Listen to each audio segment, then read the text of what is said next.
How to prevent memory allocation problems in Windows 11. To prevent memory allocation problems, isolate apps or processes that are no longer in use that might be using unnecessary memory resources. Memory is allocated to processes in device drivers and applications during normal use.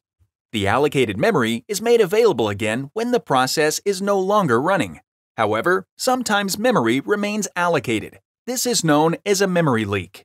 On rare occasions, an incompatible app might continue to allocate memory while it is running, causing the system to slow down and eventually lock up. To begin, close all open software applications or programs, making sure to allow apps time to fully open before closing them. HP recommends waiting 5 seconds after an app opens before you close it, even if the app was opened unintentionally. Restart the computer. After the computer restarts, search for and open Task Manager.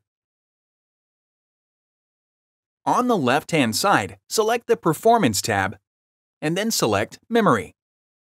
Select the 3-dot icon in the top right, and then select Resource Monitor to view how your computer uses memory. In the Overview tab, open the Memory section, and then scroll down the list to view which apps are using memory. Open an app you suspect is causing the computer to run slowly. Review the percentage of used physical memory and then write down the information. Close and reopen a suspected app repeatedly. Each time, wait about 10 seconds before opening the app again. Check the percentage of used physical memory, comparing this number to the one recorded. If the used physical memory percentage returns to the same numbers or similar each time, the suspected app is probably not creating a memory leak.